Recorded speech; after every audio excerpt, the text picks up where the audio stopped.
بسم اللہ الرحمن الرحیم۔ آج جس موضوع پہ ہم بات کرنے جا رہے ہیں وہ ہے the role of motivation in learning. تعریف اس کی ہم یوں کہہ سکتے ہیں کہ محرک ایک ایسی قوت یا رجحان کے معنی میں استعمال ہوتا ہے اور اس سے کوئی کردار پیدا ہوتا ہے اور اس کے لغوی معنی جو ہیں اسے ہم کہہ سکتے ہیں کہ کسی حرکت کا باعث بننا ہے، لیکن نفسیاتی اصطلاح میں اس کو محدود معنوں میں استعمال کیا جاتا ہے۔ اس سے ایسی داخلی کیفیت مراد ہے جو کسی ایسی فعالیت کو پیدا کرتی ہے جو اپنے مدعا کو حاصل کرنے کے لیے اس وقت تک جاری رہتی ہے جب تک اپنے مقصد تک پہنچ نہ پائے، اور یہ عمل جس سے ایسی کیفیت پیدا ہوتی ہے اس کو موٹیویشن کہا جاتا ہے۔ اور اس سے جو فعالیت پیدا ہوتی ہے، کام کرنے کی قوت پیدا ہوتی ہے، اسے محرک کردار کہتے ہیں۔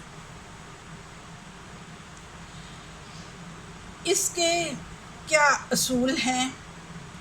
تو اس حوالے سے 2 اصول وضع کیے گئے ہیں۔ نمبر 1 تو یہ ہے کہ تحریک ایک ایسا عمل ہے جو کسی شخص کی اندرونی قوت کے مترادف ہے۔ جس تحریک کا عمل ہمیں اس کردار کی تشریح کر سکنے کے قابل بنا دیتا ہے جس کا ہم مشاہدہ کر رہے ہیں، اور اس شخص کے بارے میں ہم پیشین گوئی کر سکتے ہیں کہ وہ کس لیول تک اپنا مدعا حاصل کرنے کے لیے کوشش کر سکتا ہے یا اپنی خواہش کو پورا کر سکتا ہے۔ دوسری بات اس میں یہ آ جاتی ہے کہ ہم زیر مشاہدہ کردار سے ایسے عمل کی خصوصیات اخذ کر سکتے ہیں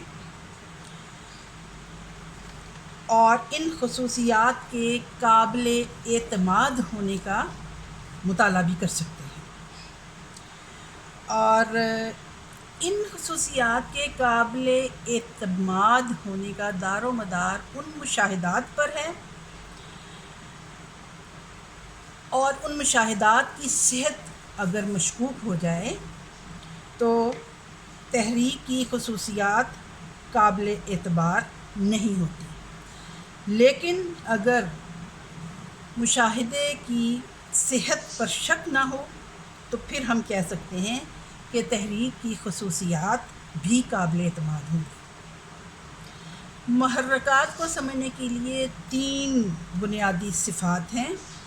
نمبر 1 کہ محرکات انسانی جسم کو آمادہ عمل کرتے ہیں، کام کرنے کے لیے آمادہ کرتے ہیں۔ دوسرا یہ کہ محرکات کردار کو کسی خاص مدعا یا مقصد تک پہنچنے میں مددگار ثابت ہوتے ہیں۔ پھر یہ ہے کہ محرکات بے شمار جوابات ہیں، ان میں سے صرف اس جواب کو منتخب کریں گے جو مدعا تک پہنچا سکتا ہے، یعنی قانون تاثیر اس کو ہم بولتے ہیں۔ اب محرکات کی اقسام پہ اگر ہم بات کریں تو اس حوالے سے ہم محرکات کو 3 گروہوں میں تقسیم کر سکتے ہیں۔ سب سے پہلا ہے فعلیاتی محرکات۔ یہ چند فکری تقاضوں پر مشتمل ہوتے ہیں اور یہ انفرادی اور معاشرتی زندگی کا دار و مدار انہی محرکات پر ہوتا ہے۔ دوسرے نمبر پر آ جاتے ہیں نفسیاتی محرکات، جنہیں شخصی یا ایگو محرکات بھی کہا جا سکتا ہے۔ انسانی زندگی اور معاشرے کی حیات کا دار و مدار ان محرکات پر ہے۔ خود نمائی، دوسروں کی نگاہوں میں عزت حاصل کرنا، شخصی آزادی، اقتدار کی ہوس، اور دوسروں کی محبت کا طالب ہونا اس کی مثالیں ہیں۔ اس کی ہم سب سے بڑی مثال جو پیش کرتے ہیں وہ سکندر اعظم کی ہوس اقتدار ہم دے سکتے ہیں مثال۔ تیسری جو بات اس میں آ جاتی ہے وہ ہے اکتسابی محرکات۔ جب کوئی عادت مستحکم ہو جاتی ہے تو وہ بھی بذات خود محرک بن جاتی ہے، جیسے کہ پان چبانا، سگریٹ نوشی یا تمباکو نوشی، فیشن پرستی اور ہر کام میں سستی کا ثبوت دینا، خاص طریقے سے کلام کرنا، ہمیشہ جھوٹ ہی بولتے رہنا، یہ غیر معمولی تحریک کا باعث ہے۔ اب جہاں ہم بات کرتے ہیں تعلیم اور محرکات کی، تو سب سے پہلے یہ ہے کہ سیکھنے کی نیت۔ تحریک کا ذرعی اصول یہ ہے کہ طلباء کو سیکھنے کے لیے آمادہ کیا جائے، یعنی آمادگی پیدا کی جائے۔ پھر آ جاتا ہے معیار آرزو، یعنی لیول آف ایسپیریشن۔ معیار آرزو سے کسی شخص کی کسی کام کے کر سکنے کے حوالے سے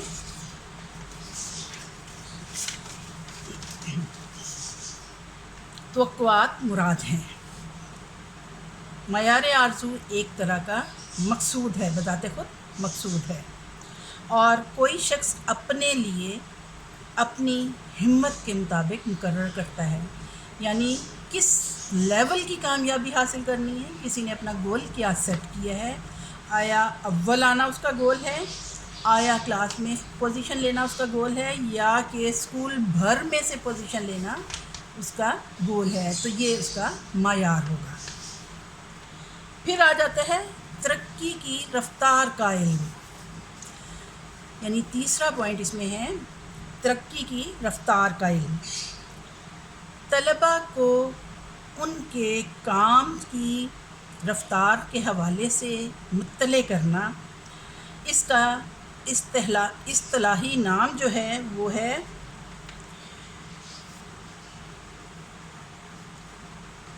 کار آگاہی یا بازرسی، یعنی فیڈ بیک کے طور پہ ہم سے بچوں سے ٹیسٹ لیتے ہیں مختلف قسم کے، اور کار آگاہی سے مراد یہ ہے کہ جو کام ان کے ذمہ لگایا جاتا ہے اس کے بارے میں بچوں کو بتایا جاتا ہے کہ ان کے ذمہ جو کام لگایا گیا انہوں نے کس لیول کا کام کیا ہے۔ تو طلباء میں کام کرنے کی مناسب تحریک پیدا ہونا، اور دوسرے اسی حوالے سے طلباء کی اغلاط کی اصلاح کرنا، یعنی اصلاح کرنا، درستگی کرنا، اس کو تبدیل کرنا، بتانا کہ کس طرح سے وہ اپنے کام کو زیادہ بہتر بنا سکتے ہیں۔ دلچسپیاں، یہ اکتسابی محرکات کی طرح ایسے افعال ہیں جن کا نتیجہ بڑا خوشگوار ثابت ہوتا ہے، اور ہماری دلچسپی صرف ان معاملات تک محدود ہوتی ہے جو ہمارے لیے کسی نہ کسی لحاظ سے ضروری اور مفید ہو، ان کا ہمیں کوئی فائدہ پہنچ رہا ہو۔ اس کو مد نظر رکھتے ہوئے پہلی قسم میں ایسی اشیاء شامل ہیں جو بذات خود دلچسپی کا باعث ہوتی ہیں، مثلاً تعریفی جملے، قصے کہانیاں، فلم بینی وغیرہ۔ دلچسپی کی دوسری قسم میں دلچسپی کسی خاص فعل یا تجربے کے دوران پیدا ہوتی ہے۔ چنانچہ ہم سائنس کے مطالعے میں جب ایکسپیریمنٹ کرتے ہیں یا کہانیاں سنتے سناتے ہیں تو اس سے بھی دلچسپی پیدا ہوتی ہے۔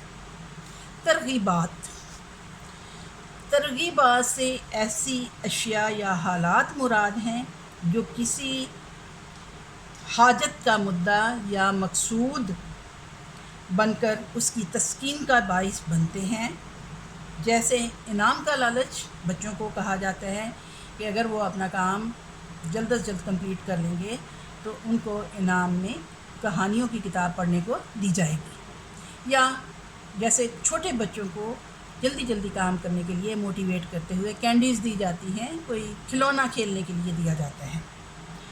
امتحان میں اول آنے کی امید یا جماعت کا مانیٹر مقرر ہوں گے، یعنی اچھا کام کیا جائے گا، ایکٹیولی پارٹیسپیٹ کریں گے کلاس میں، تو آپ کو کلاس کا مانیٹر بنا دیا جائے گا۔ اور مدرسے میں جن ترغیبات کو بالعموم استعمال کیا جاتا ہے ان کی فہرست کچھ اس طرح سے ہم بیان کر سکتے ہیں۔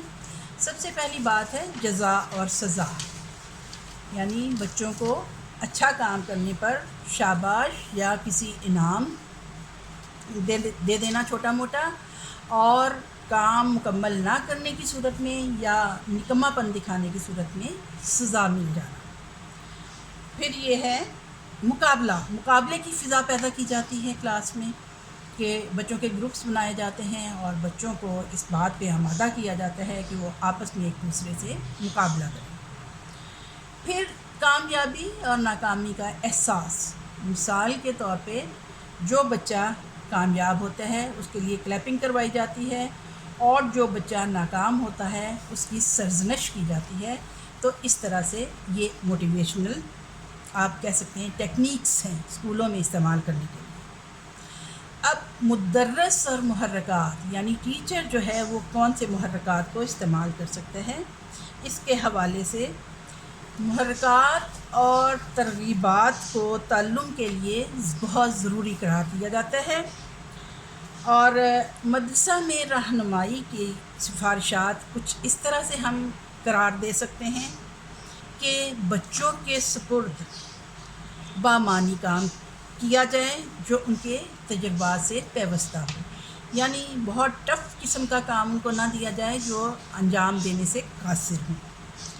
پھر بچوں کی دلچسپیوں، رویوں اور مقاصد کی تربیت کی جائے، یعنی بچوں کو سکھایا جائے۔